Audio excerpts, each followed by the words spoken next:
for giving up your lunch hour to be a part of our Digital Transformation Lab Wellness Series. Delighted to open the conversation to you. Grainne Bagnall is my name. I'm part of the steering committee at the Digital Transformation Lab at UCC, and we have a host of great speakers to share with us this very timely subject around the role of nature, wellness, and well-being in the digital age. Without further ado, I'm going to invite each guest speaker to give us a short intro of really why, when I reached out to them some time ago, did it really enthuse them to be part of this conversation for today. So I'd like to start with Shirley. Hi everybody, I'm Shirley Gleeson, Director of Eco Wellness Consulting and Nador Centre for Integrative Forest Therapy. I've been very passionate about the whole area of nature, health and well-being for the last 12 years. And I think it's going to be even more important now, given the added stress of COVID. Mental health diagnoses are being increasing. So really passionate to see how nature and technology can work together to boost people's well-being. So delighted, Grainne, to be here. So I'm just down the road in Dublin. So thank you, Shirley. And moving along to Jeremy. Hi, thank you for the opportunity to be here. I'm living in just north of Melbourne. It's the view from my back garden here. I'm a Brit living in Australia for about 45 years. I'm delighted to be in this conversation because we are at a sea change in the future of work, which is a shift from the head to the heart, from the parts to the whole, from seeing organizations as mechanistic constructions by a few to seeing a regeneration of what it means to be living at a time when work is the experience of each individual's life work journey, and nature, which is the idea of being natural and being who we are meant to be, is at the very heart of that. Thank you, Jeremy. And now to Danielle. Hi, good afternoon, everyone. My name is Danielle Guzman, and I am based in New York City, so I am absolutely not sitting in nature. And I am so grateful for this opportunity to join you all, so thank you, Grainne.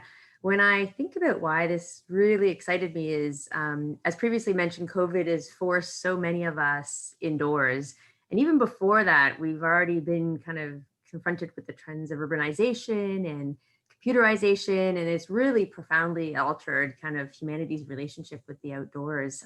From the corporate side and someone who does work predominantly indoors, it's a huge opportunity to really explore how we can access nature remotely, how we can bring it into our lives for those of us who maybe can't get out to nature as frequently as we'd like, and then the impact that that has on our well-being and the ripple effect into our productivity and the performance of our roles in what we do professionally and the organizations that we work for.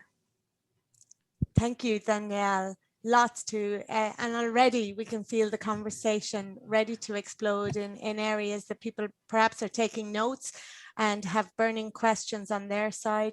Our Q&A box is open and our chat box.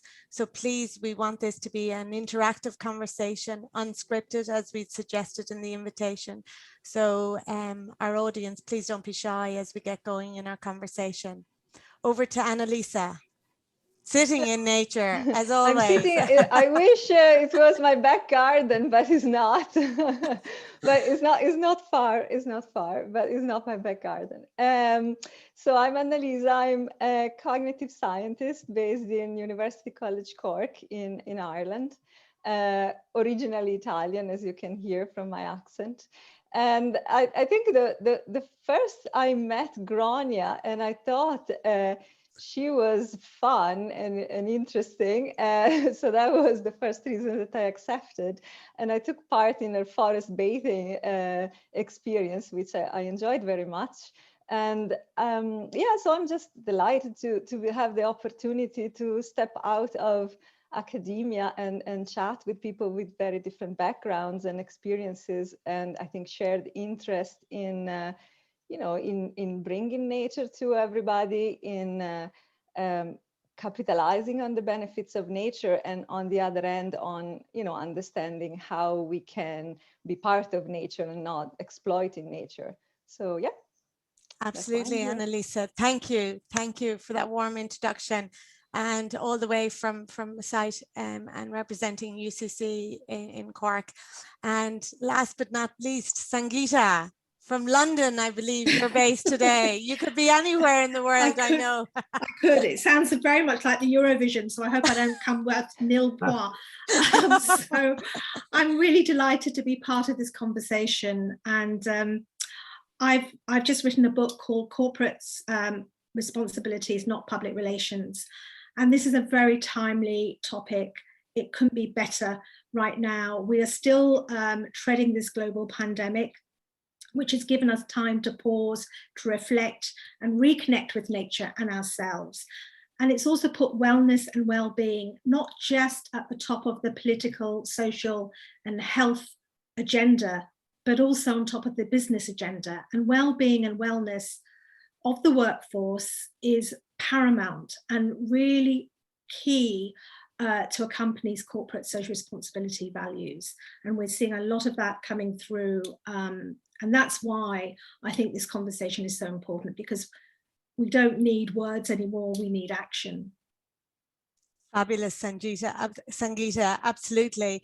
And I think, you know, by the power of this conversation and building a community around it, that we can explore the digital age in this sphere, and in this sphere, whether people turn back to returning to work or not, what is the hybrid implementation of getting traffic back or not, or reducing it. So lots of various topicals that, as you said correctly, politically, socially, all around us, academia, industry, government, challenge together. And we have a fair representative of all today. So let's start the conversation and why and where in the different, be it countries and continents, that we're doing the right thing and we're mobilizing nature in our own forms. And I think it might be a good idea to start with Jeremy, and you might let us know how Australia is at the moment, because by far you've come a long way, but you still have some frustrations. And where is your act for the role of nature in Australia at the moment? Your personal ideas of it, or what would you like to share with us this afternoon? We've gone back into lockdown in Melbourne last week for the 4th time. We have 6 cases, so we go back into lockdown. I don't think in terms of Australia anymore, or England, where I was born. I think in terms of the factor convergence, that we're all connected. We've had 300 years of the industrial world, which has, and the Newtonian, Descartian, sounds a bit heavy, doesn't it? Idea of breaking things down, the scientific rationalist approach that wants to look at seeing people and organizations and societies as problems. And so we have developed this idea of fixing things, and we polarize, and we have spent 200 years specializing in silos and specialities. And right now, the world is crying out for convergence, to bring us together, to collaborate, to share, to give, to be generous. And we can only do that if we recognize that we're all connected. And I think that what's happened in Australia and the UK and all around the world, I'm part of a global social room called Equity at Work, which is a group of people around the world who are passionate about conversations that break these barriers down, collaboration without borders. And I think one of my colleagues said the other day that what COVID did was get us out of the buildings, the artificial constructs, the factory models of work, back into our homes, closer to our gardens, closer to nature, long enough to reflect on what got us here in the first place. And I think that this is a time to reflect, but I think the change will come not from the traditional top-down hierarchical single organizational model of control and I guess what's next. It'll come from social movements that will bring people together, which bring ordinary citizens together to realize that they've got a power to do things and to ask conversations. And I think the one question that we came up with, we've got 75 of us on a call a few months ago. And I think the question that we asked ourselves was, what is our single truth emerging now? As hashtag me as an individual and hashtag we as a collective. And that collective is both being grounded locally in your where you are, in community, in nature, locally grounded, but connected globally. Part of humanity and part of a global sense that all things are connected. Nature is connected, human beings, the earth, everything is part of one creation. So how to restore the idea that we are stewards of creation, where each individual matters and the whole can be benefited because of that inclusion and diversity.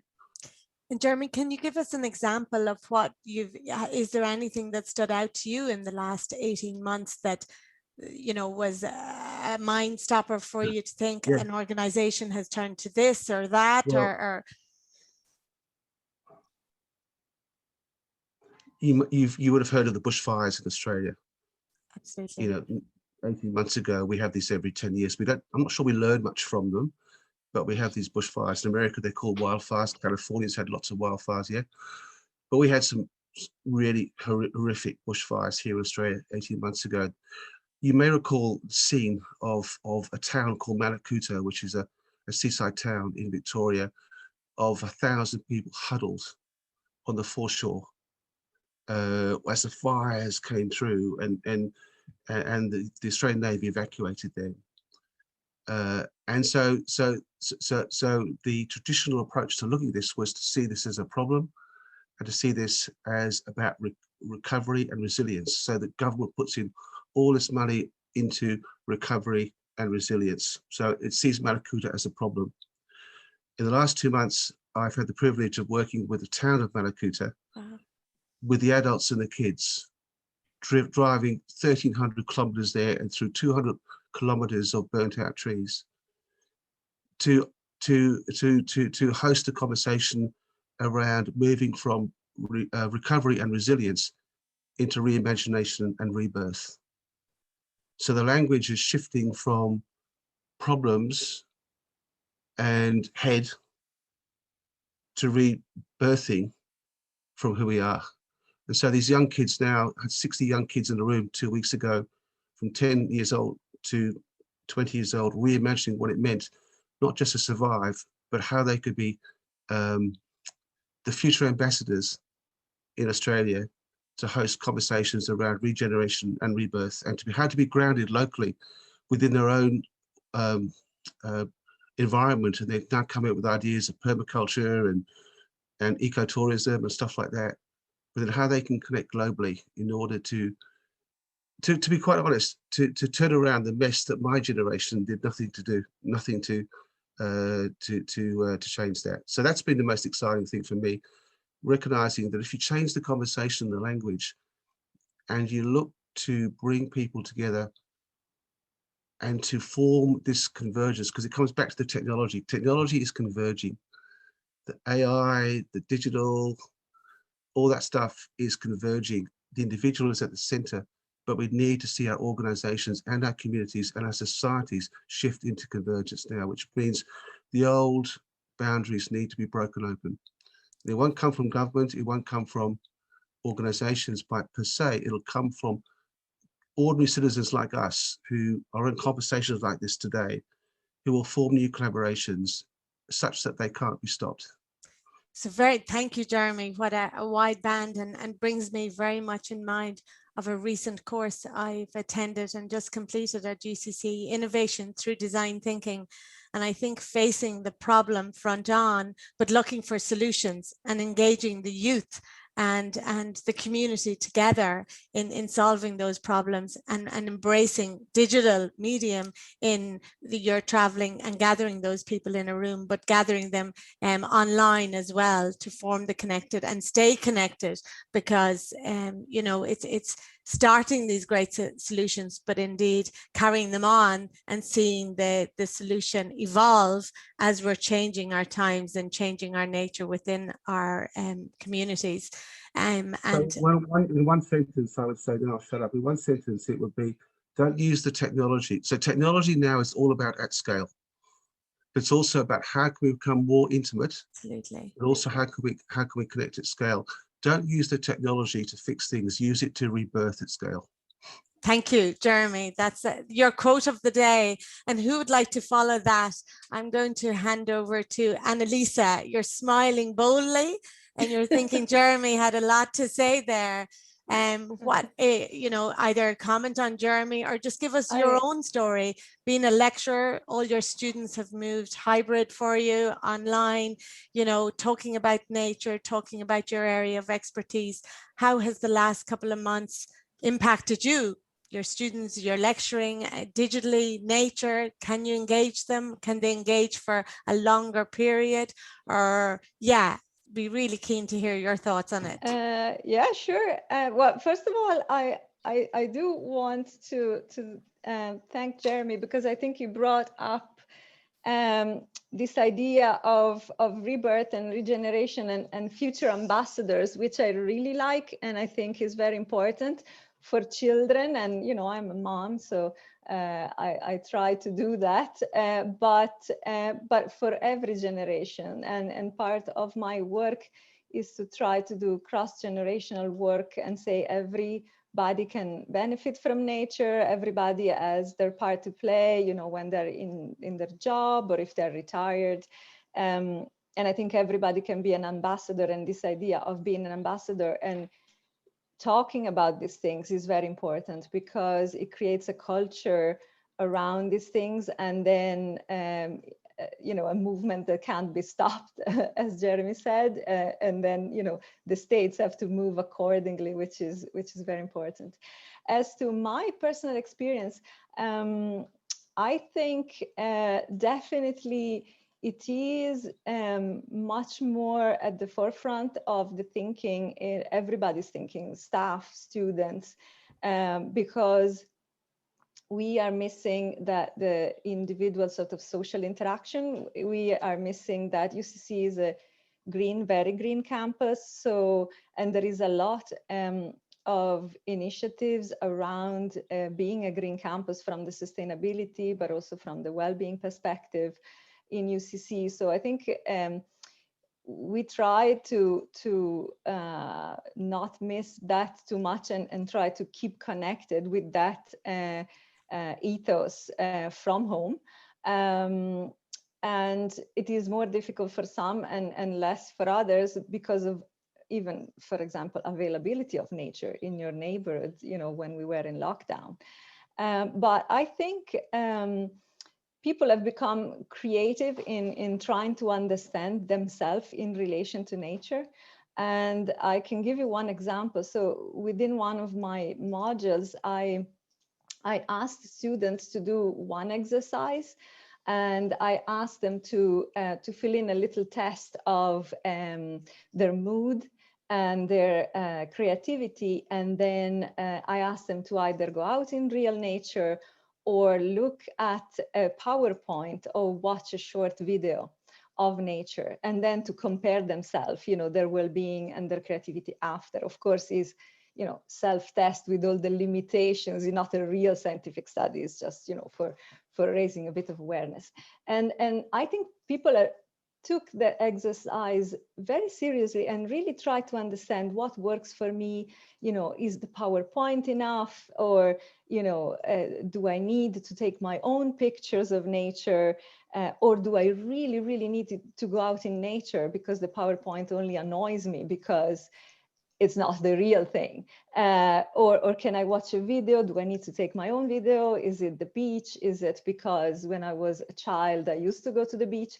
So I think we are going, this was an opportunity to go one step forward and going beyond nature is good and the fresh air is good, and really try to understand our individual connectedness with nature.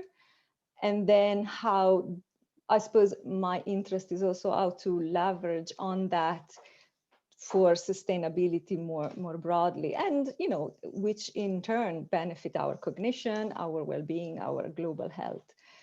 So I think it is a good opportunity, and everybody, staff and students, have started to go a little bit more in depth into that. And with I know we've shared some papers on your work with your students on, the AR and VR experience of alleviating exam pressure, pre and post exams for students. Can you share with our audience, virtual reality for nature for students Sure. that can't access it? What some of the outcomes and the positives that you'd received from your papers or your students through those studies? Yeah, sure. So the idea of that study that you mentioned was that, even if you see, again, there is a lot of availability of green, that may not be the case in every campus, or maybe, you're just about to step into the exam hall and, you can't just go off for a walk in green. So the idea was, can we in some way use virtual nature, just one quick bout, a few minutes, 4 or 5 minutes of virtual nature exploration, and would that improve your mood, which is, with the test that we use, is related to exam anxiety. So we had students with high exam anxiety. They filled in a questionnaire saying, that they felt really anxious before exams, etc. And then they came into the lab, and my student Alison, who really led this work, and so she'll be really mentioned here, she tested them before and after an exploration of an urban scene, or a VR exploration of a green environment, like a forest near her house. She took the VR with herself. So so that led to a significant improvement in positive affect in those that watched nature. So those that had high exam anxiety and watched the nature and explored the VR nature. So that was very encouraging. And actually now we are replicating that study, but trying to use off-the-shelf VR technology, which is, like very cheap. With the idea, and we sent that to students at home, and we're trying to see if it works anyway, with the idea that maybe if it is not a sort of an apparatus that requires a lab, but just the VR glasses, you can just maybe do it quickly with your phone before entering the exam hall, especially if you are in a busy in a campus where there is no availability of actual green. So so we're going down that road, and I think again there is a few people in Ireland and abroad looking at this type of things, and it is not to say that real nature is not the best option. But there may be cases of not it being readily available, or the person may have some condition, mobility issue, where it is more difficult. So it's kind of a boost of nature, it's not a substitute, it's a boost. Vitamin N, I believe, absolutely. Vitamin N, I think it was dubbed in one of your papers. Could we give that boost? And I suppose leaning forward and leaning to the cocooning and the people of fear, and fear in entering green spaces or forests for students, that it's not so accessible, and the benefits of nature are not so widely known, leads us to the topic of how in organizations, if we're moving up the chain and we're encouraging students to adapt and they're stressful going into exams. Danielle, I'm possibly looking at you. Do we have any stressed executives that need a boost of vitamin N going into global meetings and trying to sort out the world for us on a corporate level? Do you think that a virtual dose of nature could be the thing between their meetings or between Zoom calls? or how are you seeing it? Annalisa, thank you very much for your in-depth share with us in the academic world. And indeed, with the image behind you, I hope everybody is being nurtured this afternoon with their dose. Fabulous, thank you. I didn't want to, I couldn't compare with such a beautiful image of nature to Annalisa, so I let her steal the show on us today. Thank you. Danielle, over to you. We've talked about it on our recent chats pre our call today, and you're setting up lots of different wellness and well-being has become, not that it never has been on the diary for corporate executives, for HR departments, for organizations in a whole, but we see now that people have an opportunity to embrace more time as they're not traveling to work as much, that they could use this time not adding to their Zoom schedule, but indeed you talked about creative ways within your organization, how you're embracing nature and giving employees and staff ideas to get out there. So looking forward to your thoughts today. Thank you. Yeah, absolutely. I mean, one of the things that I think Annalisa mentioned earlier on about to be a part of nature and not exploiting nature, that really stood out as the conversation was evolving, because frankly, pre-pandemic, at least in New York City and for the kind of this side of the world, like a lot of people would just, it was a mechanical exercise to just run through your day, in and out of the office, in front of screens all day. And typically you'd have the weekends or a vacation to get into nature. And I mean, things that came to mind as we were kind of thinking about this conversation today was, you know, typically when you take a holiday, a lot of people book an accommodation with a view from a balcony, or they want to have that terrace over the ocean. And why is that? Like, and that for many is the escape to nature. And that's a very limited view. And when the pandemic hit and all of a sudden the ability to do some of this everyday life activities that we're used to, you had to step back and go back to the simplicity of nature and how do we access it? And for some people, it's incredibly accessible. I look at the beautiful background shared here today, and some of them are your actual backyards. And my background is brick for as far as the eye can see. And it's a little bit more difficult. And some people just simply can't actually even take that journey to go out 45 minutes to an hour, perhaps in some parts of the world, to be in front of nature. So I really love the perspective, Annalisa, that you were bringing forward around exploring virtual nature and how effective that can be.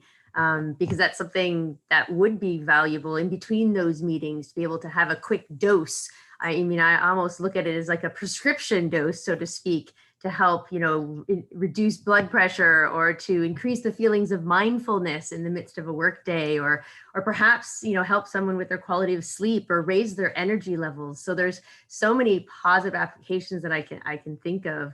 Some of the things that we do, because obviously we spent, you know, and I apologize, Jeremy, I was, you know, heartfelt when you said you were into your, I think you said your 4th lockdown. I'm Canadian. My family is home in Toronto, and they are very much still in a lockdown. And so we've not been able to even cross the border to go up north or come down into the US. Fortunately, in the New York City area, we are now in a position of it is opening up. It's continuing to improve, for which I'm certainly very grateful. But at the same time, we are still very much in front of our computers, more so than ever. So technology has enabled us, but we need to take control back. And some of the things that we have started to encourage is kind of what we call, you know, walk and talk or walking meetings, and breaking free from the desire or perhaps the believed need to always be in front of a camera, and to take 1, 2, if possible 3 meetings and walk to that park that's, you know, nearby, and be able to kind of smell the air and hear the silence around you as you're on that call, and know that it is as effective, and your contribution into that conversation is as effective, and perhaps even more so than being sitting still all day. So that's something that we've certainly tried to encourage into the culture. And then also bringing in more opportunities to incorporate activities of wellness, even if it's a short 10 or 15 minute physical activity during the day. Actually, I read a really wonderful article recently that talked about micro moments of activity, and even just getting outside for 3 to 5 minutes can reset your thinking and really re-energize you and kind of bring you back into a sense of calm in the workplace. So I do believe there's a long way to go. I think, Jeremy, you had alluded to the whole shift when we think about the future of work. And now it's much more about balancing empathy and economics. I think pre-pandemic, it was much more of just a wholehearted look on economics. So, but to get there is a really big shift from leadership, from colleagues, from communities, to really keep that employee or that individual at the core of all that we do. I think we've done a tremendous job. We've leaped forward. Now it's about holding tight onto that. And I think that, you know, the conversation we're having today, and actually the concept of forest bathing and just integrating nature into one's culture is still something that I think is very, very in the beta phases. It's still incredibly innovational and not really established as even a benefit. But I believe, listening to what I'm hearing today, I see this as a benefit or an offering that organizations could make available as a part of their overall well-being package for their colleagues. Well, just on that, since it's a conversation, I'm loving what we're all saying here. I think in reflecting on the fact that this idea of well-being, we are human beings, not human doings. But our 300 years of construction has been around doing, so we have to measure everything. That classic management phrase around, if you can't measure it, you can't manage it. What a load of tosh that is. And my question is, for leaders now, is how are you investing in your people's well-being? In other words, just being, as distinct from the doing part. In order to be well, in order to do well, we must first be well. So I have to literally now, I've been at this computer for 12 hours today. Unusual for me, but I had just a few things I had to do. And my whole desires to be out with the kangaroos. I know it's almost midnight when we finish here, so I might go out and stumble in the dark and meet the kangaroos. And you know what? I won't measure it. I'll just be with them. Great, Jeremy. And Danielle, thanks so much for sharing that, and that interconnectivity and those mindsets. I know we have some organizations tuning in today, and the idea of seeing your boss or your employee take a walk outside and show off the beauty of where their hometown is, and they mightn't have to go that far. It can be in their back garden, but to visualize that space that you can be working, thinking, and on the move rather than sitting at the desk. And if sitting at the desk seems to be more productive, well, for another, and that's the learning and the thought process of other human doers or beings that we can all learn and share in different environments. So I think you know, Shirley could jump in, and I saw her nodding and twisting and jumping and moving all over her chair going, yes, we've got it. Gosh, we've now a global community that see the need, and Shirley and I have been well connected. So wonderful to have you contribute when you've heard the thoughts of these great speakers that you're possibly meeting for the first time, Shirley, today.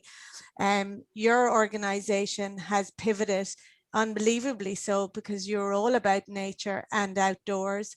You became a global trotter and indeed a trainer to nature, to overseas. And yes, we all know when the pandemic happened, the book stopped and you had to re-engage, revisit, design, think, pivot. I'm really looking forward to your thoughts and the last couple of months and how you've done that, and sharing your insights to indeed the panelists and to our viewers today as how life has been for you and your organization. Thank you. Thank you, Danielle and Jeremy.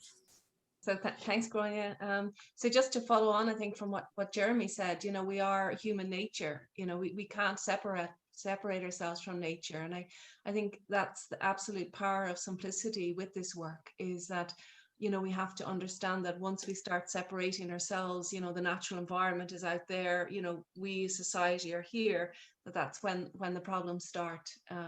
So a lot of our work is, you know, we train guides in forest bathing, we train forest therapy practitioners internationally, and they work in different areas, whether it's mental health, whether it's with prisoners, whether it's workplace well-being, whether it's with people who's been diagnosed with cancer.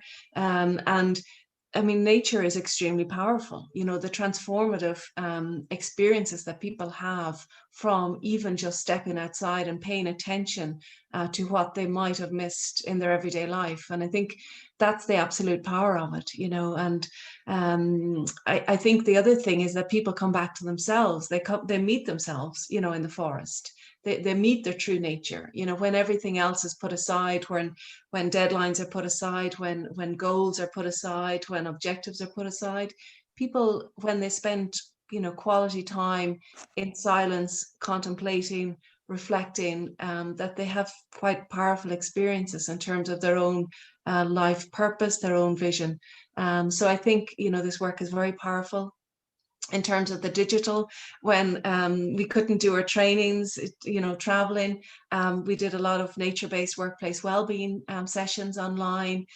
We worked with the nature connection pathways, which are very powerful. I don't know if you know the work that's done at the University of Derby by Miles Richardson in terms of nature connectedness, that people don't connect to nature by knowing the facts and figures. They connect, you know, through meaning. You know, what does nature mean to them? Through emotion. How do they feel about nature? A favorite place from when they were a child, you know, through compassion. You know, how can we be compassionate to the natural world? How can nature be compassionate to us? Through our senses, you know, when we go out, what can we feel and smell and just notice outside our doorstep, you know? So it's quite, nature is extremely powerful. And I think where, you know, digital nature can be really, really powerful is to access people that can't get outside, you know, prisoners who are stuck inside, people in psychiatric hospitals who might not get out into the garden outside, you know, long-term hospital patients, people in residential homes. You know, it was really important that we can bring in good quality nature, you know, into them. So I think I'm also part of the nature-based solutions health and well-being community in Europe.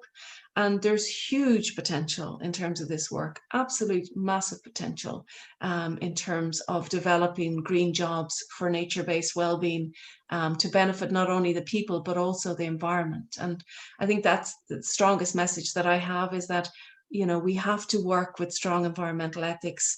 We have to have a focus on social justice. We have to have a focus on equal access to all groups for good quality green space, and to go back to the simplicity of nature and the power of nature. So that's what we're seeing. And I suppose I'm privileged to be able to work in the space where we're including economy, ecology, and society, where they're all intersect. So delighted to hear the other speakers today, and look forward to hearing some of the questions later. So. Great, wonderful. Thanks a lot, Shirley. And such an in-depth view, and perhaps some of our audience hadn't imagined the accessibilities or when one is indoors.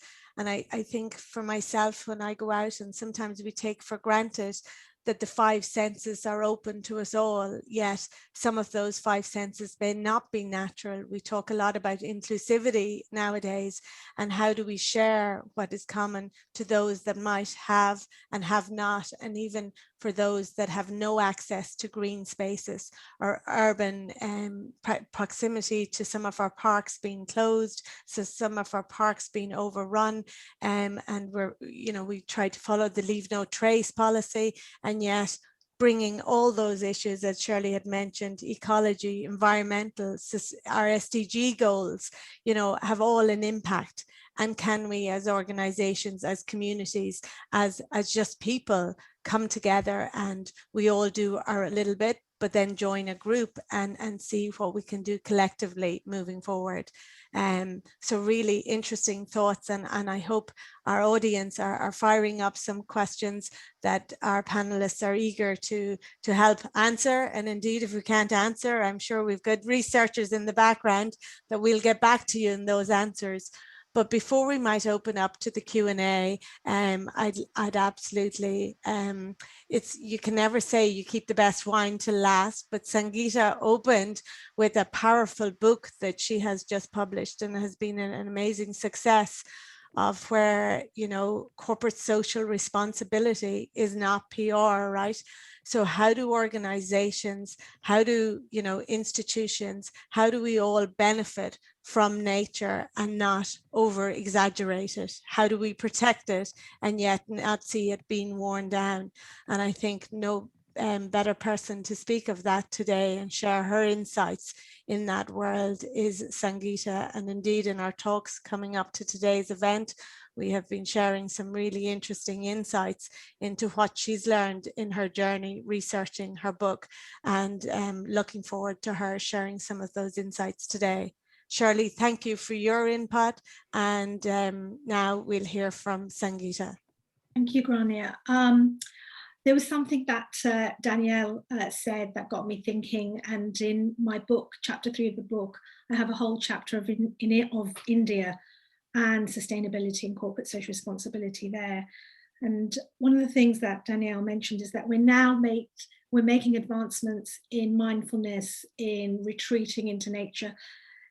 I think sometimes in the West, we have this kind of arrogance or ego that, you know, we're making these advances and we are teaching the world, whereas the East has a lot of, it has its roots in mindfulness, in meditation, in yoga.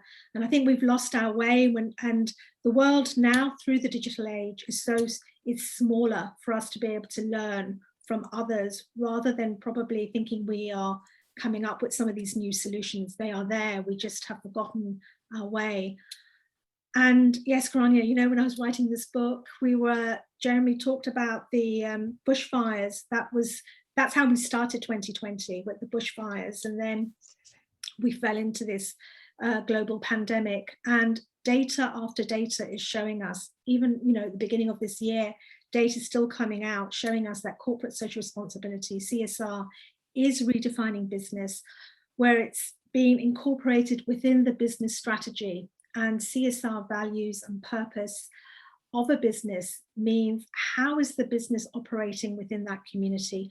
What's the relationship of business with the planet? And, you know, these are things that consumers and employees also want to know. They want to work for companies that are doing good by the planet, and consumers are also voting with their wallet. They are purchasing from those brands and businesses that are not depleting the resources, that are being sustainable, do have ethical supply chains. And you know, I want to loop it back to the pandemic, because while this pandemic has taken a lot from us, it's also given us time to pause, to reflect, to rethink about our own relationship with nature. And nature is so important to our wellness and well-being. If there wasn't nature, we wouldn't have any kind of mental health, any kind of feeling of wellness. And that's also made me think about, you know, wellness and well-being has a very strong relationship with the Sustainable Development Goals. And sadly, we're not on our way to kind of achieving many of them. And how can we have wellness and well-being if people still don't have access to clean water, sanitation, education for girls? You know, these are still challenges that we are trying to get our heads around. We're trying to find solutions to. And I think right now we're at this tipping point. We need joined up thinking, as Jeremy said. We need critical action. We've had so much talking. We've talked for the last 10 years. We're still nowhere further down the line. And I also want to say, while this digital age has helped us navigate this pandemic and it's brought us together, it's created us to have online events like this, it's not always been a force for good.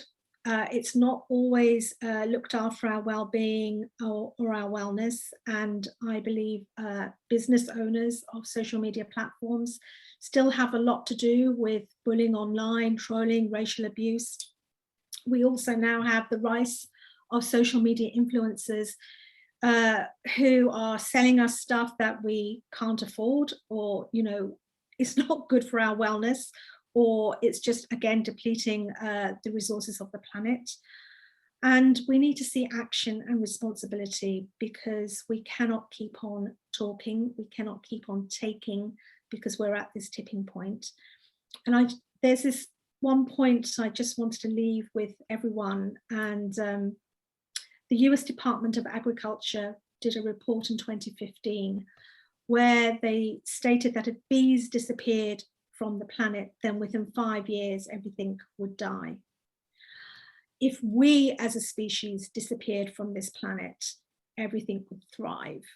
So I think it kind of just sums up, you know, how connected we are. We are so dependent on this planet, and yet, you know, all we've done is trash it, you know, and yet we can see by living and breathing during this pandemic how much nature has given us for our well-being. So that, you know, those are my thoughts. Thank you, Sangeeta, and never an easy punch to swallow, but that's what we need to hear, right? We need to talk honestly. We need to open up the dialogue and not think that these things are not going to stop happening. It's not going to be the first pandemic that's hit us. Yes, we say we have got over others in the past, SARS, HIV, whatever it was. Is this the next one? Can we get over the next one? But meanwhile, we're constantly fighting the battle that nature seems to be left behind. And indeed, the bees, were very fortunate at UCC to have a beautiful bee set up, and UCC Bees Hive will be delighted to hear that we need more bees, and we can have bees urbanly, we can have them rurally. Just recently on a hill walk out beside me, I saw beehives down a cliff edge on a mountain, and I thought, wow, what an innovative idea this farmer had in keeping his bees safe. You know, amazing insights. Where do we go from next? I'm just going to check in on our Q&A. I saw some powering up with a couple of questions. Thank you, Sangeeta, and definitely wise words to get the conversation going. Our first question leads us to, we need to move away from the idea that work can only be done at a desk in front of a computer. How can organizations help employees moving into that direction? Would anybody like to volunteer a first bite at that, or? I can quickly just say something. I know that my industry, public relations and the media industry, they have started online because of the pandemic and various lockdowns. They have started yoga classes, meditation, mindfulness for the industry. They're free classes for people. Again, from the research I did for the book, lots of organizations are building in well-being within their HR, within their human resource, how they're delivering. It's now considered a perk, you know, to have a good wellness program for staff. So, and also the UN created Global Yoga Day in 2015, where yoga is considered to help with the sustainable mindset of people. So there are initiatives out there, and companies are taking it seriously to build them in. Great, Sangeeta, thank you. Shirley, you want to get in next? Yeah, just to say, I think it's very important that wellness and well-being is not tokenism within organizations, that organizations need to, you know, have the basics in place in terms of work-life balance and respect for employees and motivation, and then to naturally build it in, because some organizations staff are almost so burnt out that's why the wellness is there. So I think any well-being has to be integral to all policies across the organization and not just standalone. Great, Shirley, thanks. And Annalisa, I know you advise to organizations. I saw you give a nice reaction. Advice is a big word, but I do try to make what I know available, let's say. Although I have to say, I really want to emphasize what Sangeeta said, because about not being us, always the teachers.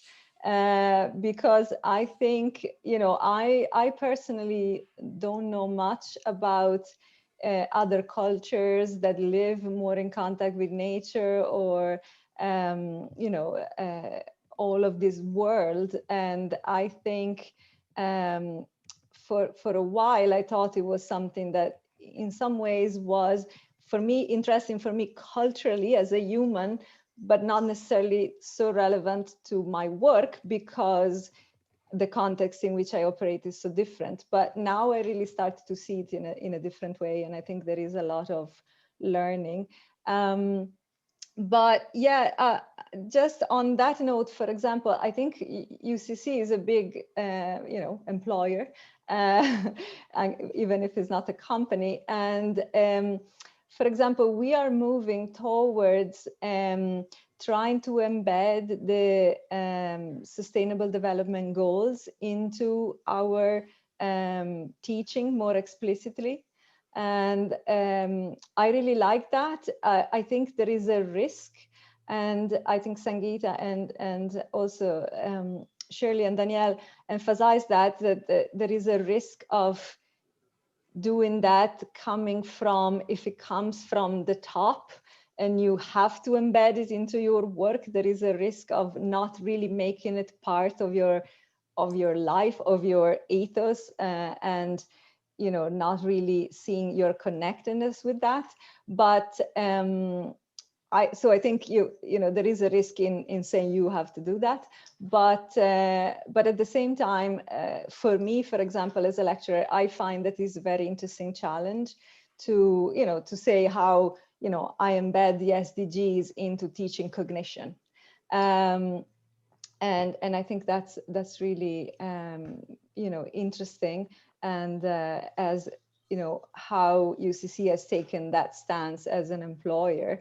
But also, yeah, I relate very much with the idea that, you know, from the well-being side, it is important to establish a connectedness and create a workplace that you know, fosters well-being, doesn't have, you know, nature as your top-up solution because you're burnt out because the work environment is unsuitable. Absolutely, absolutely, Annalisa, and thank you for that. Danielle, did you want to come in on that? Yeah, absolutely. I think it's a great question. And I think we have to remember where we've come from, at least in corporate America. Pre-pandemic, we were years away from moving to a flexible workforce, let alone a work from anywhere workforce. And what we've accomplished in the last 18 months is just massive acceleration of trends that were already there. However, it really varies by organization. And to me, it's less about the technology and the enablement. That's the easy part. It's the culture. It's moving to a place of trust. And we need to trust our workforce and be comfortable in knowing that they are ambassadors for the firm, that they believe in their contributions, that they are going to work and accomplish regardless of where they are. And that's, at least in corporate America, that's a very, very big departure from a culture where, to be honest, even pre-pandemic, so I personally have been remote pre-pandemic, that I've just been remote for probably 15 years at this point. But there's also a lot of people that deeply believe that if you're not physically present, you don't count. If you're not physically present, you miss out on opportunities from a promotion perspective and from other opportunities in the workplace. And in some organizations, that's fact. In others, that is a bit of a blurry situation. But we need to move to a much more, a much stronger culture of inclusivity, regardless of where you are, and from a place of believing that what's critical for organizations is to enable their employees to do their best, create value from anywhere, and by whichever methods that works for them. And I think that journey has still a ways to go. We see so many organizations kind of announcing, and it's from a sense of pride or sometimes ego, that every employee is coming back into the workforce by X date, or, you know, this is the next radical change. And we need to be thoughtful about these things, because employees now have understood what they are capable of doing from outside of the workplace as well. And I believe deeply that there's value in the workplace, and there's certain things that we need. We need that social interaction. We need to be innovating and brainstorming together, so it plays a role. but so does working remotely or from anywhere. And I think the next now kind of 12, 18, 24 months are going to be really interesting to see the different redesign models of organizations that enable people to be their very best from different ways of working across the globe. And I think you said it there in one, redesign models and what's the next phase, and not just looking in at, wow, we can all go remote now, so that's the option. But really HR is definitely standing out and coming up with these solutions, possibly more than they ever had to before, because it's their part to now interconnect and engage and not be just an offshoot to sign contracts and recruit, but to think with all departments of the organization to see how they can manage the different wishes and needs of the organization to find that balance, right? To find that balance. Guys, it's not for everyone either. I think that's important to state.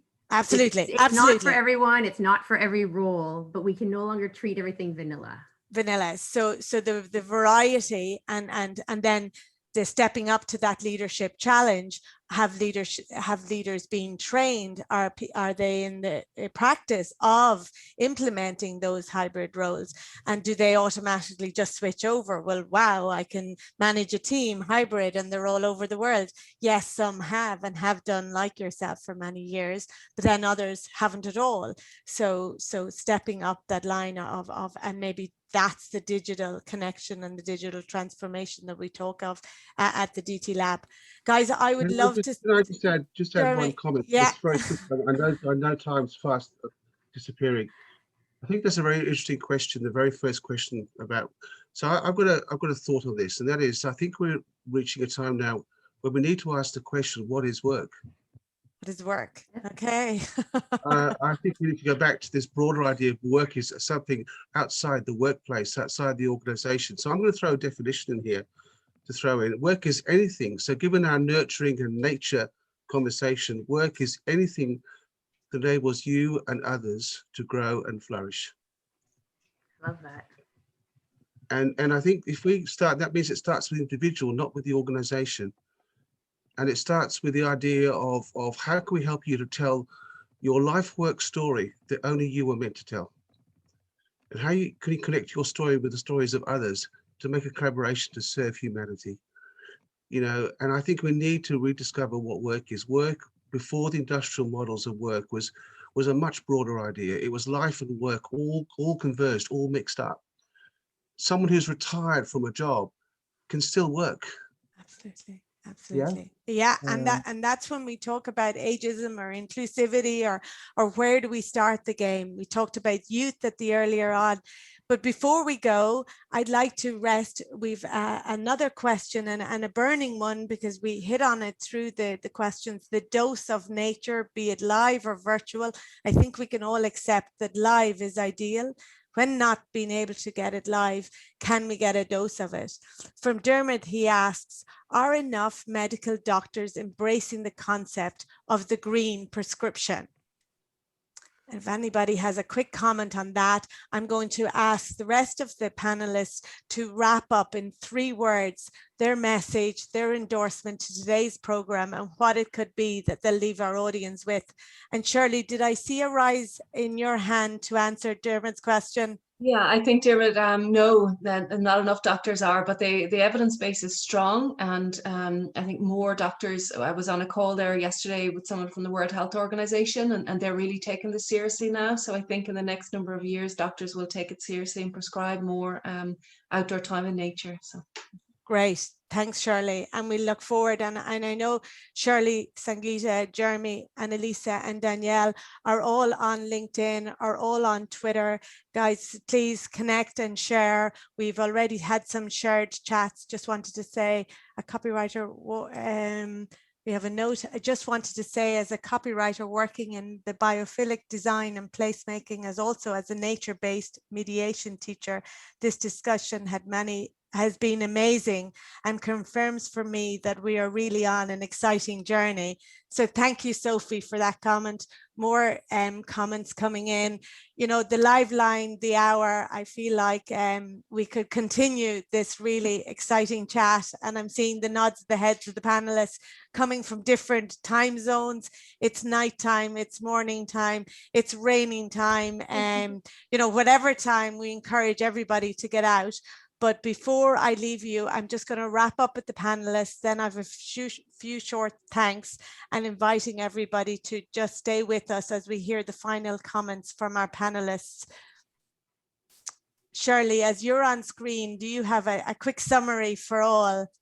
I think just hope, hope, hope. I think we have so much hope, and just to work together from all backgrounds. So.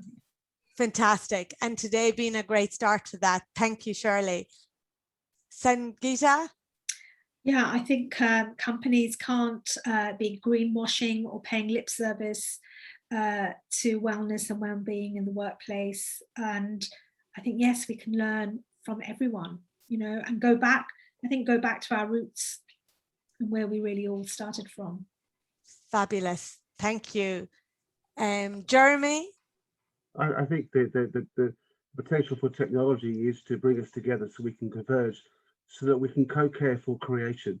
And if we co-care for creation, we can then actually create a viable and vibrant future. Beautiful. Thank you, Jeremy. Annalisa? Sorry, to mute myself. I think, I think noticing nature and how, you know, and letting nature work on us and change our mind, change our being, and you know, work on being part of nature in every context, you know, in work, at home, when we're doing everything that we do in our daily life, and being, as Jeremy said. Wonderful. Not Thank just you. doing.